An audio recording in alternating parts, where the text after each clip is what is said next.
आज ना मैं आप लोगों को कुछ अपने बारे में बताना चाहती हूँ। मेरी ना 4 दोस्त हैं, जिसमें से मैं और मेरी फ्रेंड तो अच्छे हैं, और 2 दोस्त तो मतलब ऐसी है कि भाई भगवान किसी को ना दे वो दोस्त। एक का काम क्या है, एक आएगी और हमेशा आग में घी डालने का काम करेगी। जब भी लड़ाई हो रही होती है ना भाई साहब, हमेशा आग में घी डालने का काम करती है। वो कुछ ठीक नहीं करती, बस लड़ाइयों को बढ़ाती है। और दूसरी आएंगी महारानी, वो क्या करेंगी, वो समझाने से तो रही किसी भी चीज को, वो और क्या करेगी, जले पे नमक छिड़क देगी। आपको कोई चीज में सपोर्ट तो करने से रही, वो जले पे नमक और छिड़क देगी। ठीक है, बाकी बच्चे मैं और मेरे दोस्त, मेरी एक और दोस्त, जो 4 दोस्तों में से मेरी जो 3rd नंबर की फ्रेंड है, वो फिर भी बहुत अच्छी है। लेकिन हम दोनों इतने परेशान रहते हैं इन सब चीजों से, हमें रात भर नींद नहीं आती, और हम लोग ना करवट बदलते रहते हैं सारी रात। बिल्कुल सारी रात ऐसी हो जाता है टेंशन भरी, क्योंकि एक जब दोस्त ऐसी हो जो जले पे नमक छिड़कती है, एक ऐसी हो जो आपको आग में घी डालने का काम करती है, तो आप कैसे अपनी दोस्तों में यूनिटी बना के रखोगे। आप लोगों ने वीडियो में देखा कि कुछ ऐसे मुहावरे होते हैं जो हम अपनी डेली लाइफ में यूज करते हैं। हम उसे हिंदी में तो यूज कर लेते हैं, लेकिन उसे इंग्लिश में क्या कहना है हमें यूजुअली नहीं पता होता है। तो चलिए आज इस प्लेटफॉर्म में हम लर्न करते हैं, वीकेंड के प्लेटफॉर्म में, जहां हम कुछ भी अचीव कर सकते हैं अगर हमारे पास ट्रू एफर्ट्स और ट्रू डेडिकेशन हो तो। उससे पहले आप वीडियो को लाइक कर दीजिएगा, शेयर कर दीजिएगा, चैनल को सब्सक्राइब कर लीजिएगा। चलिए वीडियो को स्टार्ट। ये जो मैंने मुहावरे बोले, इनको मुहावरों को इंग्लिश में कहा जाता है ईडियम्स, हम कहते हैं ईडियम्स। चलिए कुछ ईडियम्स डिस्कस करते हैं। हमारा नंबर 1 ईडियम है आंखों में धूल झोंकना। आंखों में धूल झोंकने का मतलब ये नहीं होता है कि मिट्टी उठाई और आंखों में धूल झोंक दी। आंखों में धूल झोंकने का मतलब होता है कि हम किसी को सामने सामने से धोखा दे रहे हैं। इसे इंग्लिश में कहेंगे to throw dust into one eyes. To throw dust into one's आई।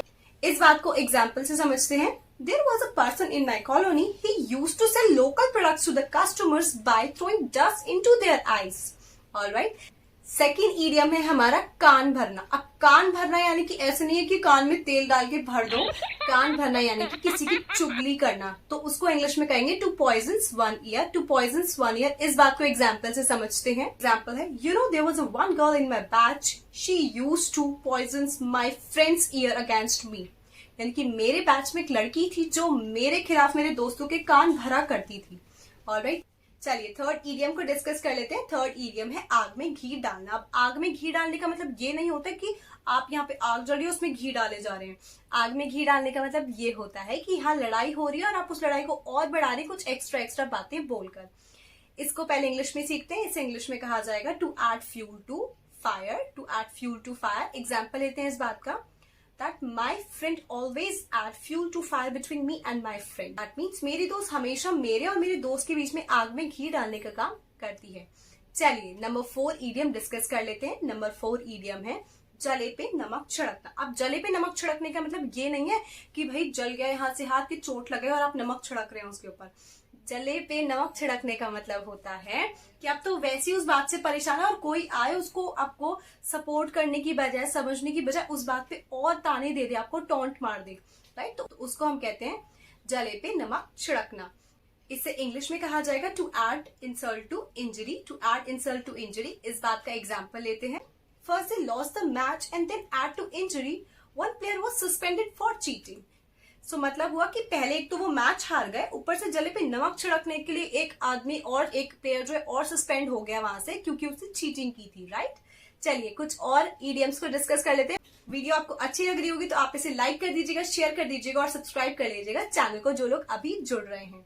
चलिए कुछ और ईडियम्स डिस्कस कर लेते हैं। नेक्स्ट ईडियम है हमारा करवट बदलना। अब करवट बदलना, अब सभी को पता है कि रात को जब हमें नींद नहीं आती है तो हम टर्न होते, कभी लेफ्ट टर्न कभी राइट टर्न, तो इसे इंग्लिश में कहा जाता है to pass sleepless night. So example लेते हैं, you know what, I had spend so many sleepless night because of my YouTube channel. तो आप लोगों को अब सपोर्ट करना है। राइट, चलिए नेक्स्ट ईडियम को डिस्कस करते हैं। नेक्स्ट ईडियम है हमारा 9-2-11 होना। 9-2-11 होना यानी कि तुरंत से भाग लेना, वहां से दफा हो जाना। दफा हो जाना यानी कि भाग जाना वहां से, तो उसको इंग्लिश में कहा जाएगा to flee away. So example लेते हैं इस बात का, if someone will track you then you should immediately flee away from that point. Point that अगर आपको कोई भी ट्रैक करो तो आपको तुरंत के तुरंत 9 2 11 हो जाना है वहां से, राइट। नेक्स्ट ईडियम है हमारा लाज रखना। लाज रखना यानी कि किसी की रिस्पेक्ट करना, यानी कि उसको उसकी रिस्पेक्ट करना ऐसी सिचुएशन में जहां पे उसकी बेइज्जती हो रही हो। इसे इंग्लिश में कहा जाएगा टू सेव वंस प्रेस्टीज। इसे एग्जाम्पल से समझते हैं। Today my friend saves my Prestige in front of everyone, यानी कि मेरी दोस्त ने मेरी सबके सामने लाज रख ली। इसी तरह से नेक्स्ट ईडियम डिस्कस करते हैं। नेक्स्ट ईडियम है मुंह तोड़ जवाब देना। अब मुंह तोड़ जवाब देने का मतलब ये नहीं होता कि मुंह तोड़ के आना किसी का। मुंह तोड़ जवाब देने का मतलब होता है कि उस इंसान को एक ऐसा जवाब देना, ऐसा करारा जवाब देना कि वो 100 बार सोचे आपसे अगली बार बात करने से पहले। इंग्लिश में कहा जाएगा to give a smashing reply. So example लेते हैं इस बात का। You know what? One person was screwing up with my friend, and afterwards I went at his place with my friend, and then you know what? I gave him a smashing reply, and now he will think 100 times before talking to me or my friend. So ये था हमारा smashing reply का मतलब, यानी कि मुंह तोड़ जवाब देने का सेंटेंस। अगर आपको वीडियो वाकई अच्छी लगी तो वीडियो को लाइक कर दीजिएगा और उसे शेयर कीजिएगा। वीकेंड को सब्सक्राइब कर लीजिएगा जो लोग अभी जुड़ रहे हैं इस चैनल से, एंड बेल आइकन पे हिट कर लीजिएगा। Thank you so much everyone.